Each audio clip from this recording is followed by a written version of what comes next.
Good morning everyone, my name is Sagar Soni. Today we learn Hadoop and MapReduce. Apache, Hadoop and MapReduce. क्या होता है Hadoop? Hadoop एक online available utility है, software utility, जिसके अंदर कुछ models या कुछ सॉफ्टवेयर का बंच हमें मिलता है जो हम हमारे वर्क के हिसाब से काम में लेते हैं, उसे यूटिलाइज करते हैं। ठीक है, कहाँ काम आता है? ये काम आता है कि ऑनलाइन जो हमारा डेटा है, बिग डेटा, हाई लेवल पे जो हमारा हार्डवेयर होते हैं या हम बोलते हैं मशीन्स होती हैं, उन डेटा को कैलकुलेशन के अंदर या हम इंटरनेट के जो होता है, जैसे कंप्यूटर के ऊपर इंटरनेट चलाते हैं, तो इंटरनेट अलग अलग कंप्यूटर के इंटरनेट को मर्ज करके कैसे प्रोसेसिंग होगा इक्विवेलेंटली, वो सारा काम ये हैंडल करता है। प्लस जो हमारे बिग डेटा पे डेटा का ट्रांसमिशन होता है हाई लेवल हार्डवेयर के ऊपर, वो भी सारा काम हैंडल यही करता है। अब ये खुद कैसे करता है, इसके अंदर अलग अलग मॉडल बने, हर काम का अलग अलग मॉडल बना। अभी हम देखते हैं one by one.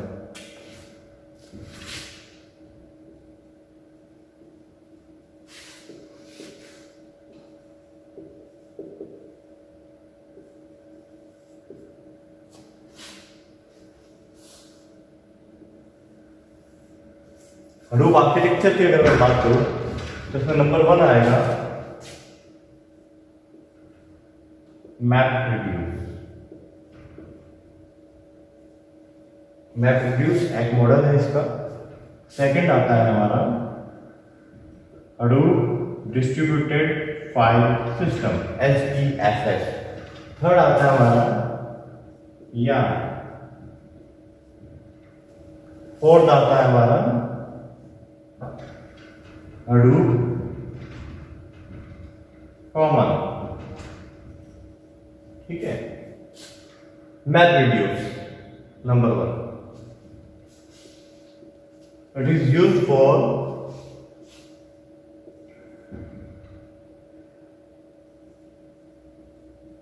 Processing of data.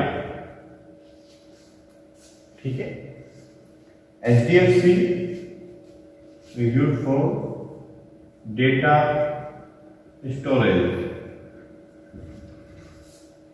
Yarn full form is yet another resource negotiator. अब ये क्या करता है? Use for job scheduling, or you can say schedule. Hadoop common for Java library or scripts. Java script। One by one देखते हैं क्या करते हैं। ये कुछ कोर मॉडल्स हैं हमारे हडूप के। इसके अंदर मैपरेड्यूस, जैसा भी मैंने बताया, हम पढ़ेंगे आगे। HDFS data storage. Data storage जो हमारा डेटा, नो डाउट नेटवर्क के ऊपर डेटा होता है, एक जितने भी हाई लेवल हार्डवेयर होते हैं और जो डेटा कलेक्ट करके रखते हैं, उनका कलेक्शन करके रखने का काम हमारा HDFS करता है, जो डिस्ट्रीब्यूटेड जितनी भी फाइल्स हैं उनको लेकर के रखेगा, प्लस उनको एक बिग डेटा सेट के अंदर कन्वर्ट कर देगा। जो डिस्ट्रीब्यूटेड है उनको कलेक्ट किया, बिग डेटा सेट बना दिया, देन क्लस्टर्ड इक्विवेलेंट फॉर्म में क्लस्टर्ड करके और फिर उनको ट्रांसमिट करने का काम कौन करता है? HDFS। तो वो क्लस्टर बनाने का काम प्लस स्टोर करने का काम हमारा HDFS करता है। ठीक है, ये क्या करता है कि जॉब मीन्स जो वर्क हम करने वाले हैं उसके लिए क्या शेड्यूलिंग, मतलब क्या स्ट्रक्चर बनाया हमने, किस तरह से वर्क परफॉर्म करेंगे, वो काम कौन करेगा? यार्न करेगा। ठीक है, उसको हैंडल करने का काम, क्या अब हमें किस तरह से इसको वर्क को, जॉब को या आउटपुट कैसे निकाल करके देना है, वो काम हमारा यार्न करेगा। बाद में आता है हडूप कॉमन। हडूप कॉमन क्या करता है, जैसे हमारे जो लैंग्वेजेस होती हैं उनको लाइब्रेरीज होती हैं बाय डिफॉल्ट, वही लाइब्रेरीज हडूप कॉमन के अंदर भी इसकी लाइब्रेरीज की जो हैं वो स्टोर करके रखता है। और ये हडूप क्या है कि इसके अंदर हम किसी भी लैंग्वेज, कोई भी जो हमारी प्रोग्रामिंग लैंग्वेजेस होती हैं कंप्यूटर की, उसके द्वारा हम काम कर सकते हैं। तो जो लाइब्रेरी को अपने सेव करके रखता है जैसे हम बोलते हैं बाय डिफॉल्ट, वो हडूप कॉमन के अंदर आता है। ठीक है, इस मॉडल में काम होता है। यार का काम हो गया रिसोर्स नेगोशिएटर, हडूप कॉमन का काम हो गया हमारा लाइब्रेरीज को स्टोर करके रखना, HDFS हो गया हमारा डेटा को कलेक्ट करके रखना, उनको क्या करना, बिग डेटा सेट के अंदर कन्वर्ट करना, देन ट्रांसफर करने के लिए रेडी करना। मैप रिड्यूस अब हम देखते हैं।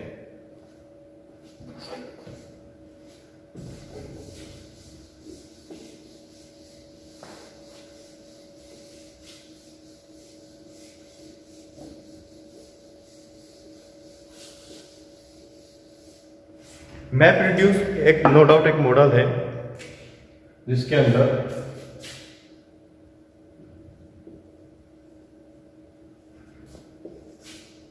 मैप एक अलग चीज है, प्लस रिड्यूस एक अलग चीज है। मैप का मतलब ये हो गया, पहले ये क्या काम आता है, ये नो डाउट एक फ्रेमवर्क है जो हमारा हाई लेवल हार्डवेयर जो होते हैं, कमोडिटी हार्डवेयर, उसके ऊपर अगर हमें डेटा ट्रांसमिट करना है इक्विवेलेंटली, तो ऐसी एप्लीकेशन लिखने के लिए हमें जो प्लेटफॉर्म चाहिए दैट इज मैप रिड्यूस। ठीक है, ये इसकी क्या काम आता है उसका मैंने बताया। अब ये काम कैसे करता है, इसमें मैपिंग होती है। मैपिंग का मतलब ये हो गया कि हमारा जो डेटा आ रहा है या जो डेटा है हमारे पास में, बिग डेटा सेट जो भी हमारे बने थे HDFS के अंदर, उसके अंदर जो डेटा है उसको मैप करना। मैप करने का मतलब जो डेटा हमारे पास में है उसको कन्वर्ट करके एक नया डेटा सेट बनाना।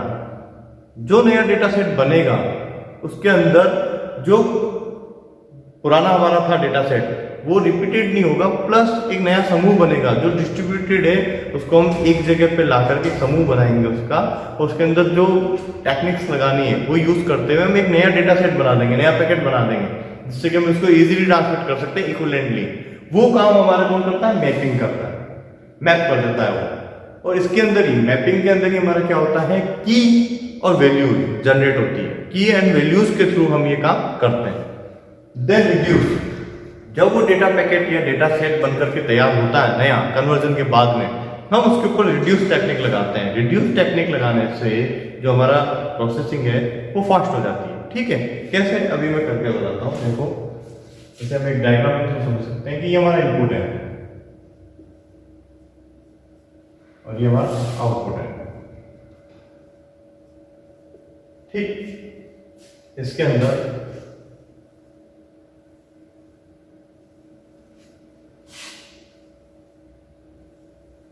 ये मैप 1, मैप 2, मैप 3, और ये हमारा रिड्यूस हो गया, रिड्यूस 1, रिड्यूस 2। ठीक है, ये सभी इन दोनों रिड्यूस टेक्निक से कनेक्टेड हो गए।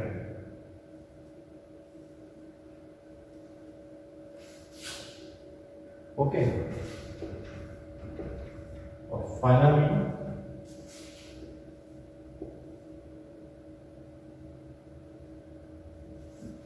तीन इनपुट आए हमारे पास में। ठीक है, अब मैंने ये बोला आपको कि नो डाउट जब भी मैप होता है क्या आता है हमारे पास में, की एंड वैल्यूज, ये आएगी। तो इसका लिखने का भी एक अपना तरीका है, वो मैं बाद में बताऊंगा। मैपिंग हुई, मैपिंग के बाद में रिड्यूस टेक्निक लगी, रिड्यूस टेक्निक के बाद में आउटपुट निकल के आया। तो आया क्या, एक्चुअल हमारा डेटा आया, मान लो x, कन्वर्जन हुआ y, देन रिड्यूस टेक्निक लगी z, देन फाइनली हमारा आउटपुट आया। ठीक है, ये जो टेक्निक लगा रहे ना दैट इज कॉल्ड मैपिंग। वो टेक्निक ही, वो एप्लीकेशन ही जो मैं आपको बता रहा था कि हमको ट्रांसमिट करने के लिए आई जो हमारे कमोडिटी हार्डवेयर होते हैं उसके ऊपर जो हम डेटा ट्रांसमिट करते हैं उसको कैसे किया जाए, कैसे स्पीड फास्ट होती है, वो एप्लीकेशन ही मैपिंग है, ठीक है। और रिड्यूस टेक्निक हम यूज करके क्या करते हैं, उसको एक नए हम ऐसा कह सकते हैं कि डेटा सेट के अंदर कन्वर्ट कर देते हैं। कैसे इसको लिखते हैं, इसका लिखने का अपना एक तरीका है कि इनपुट है और इसके अंदर हमने इनपुट के अंदर क्या किया, K1 and V1, K1 value 1, then क्या किया हमने, इसको मैप किया, किससे किया, K2 V2 से। देन मैपिंग के बाद नो डाउट हमारा क्या लगेगा, रिड्यूस। रिड्यूस करने के बाद में अब रिजल्टेंट जो हमारा हार्ड वो जो निकालेगा आउटपुट हार्डवेयर के लिए, that is called K3 V3, ठीक है। ये हमारा आउटपुट होगा, ओके। ये कैसे काम करता है कि इसे इस टेबल से समझते हैं।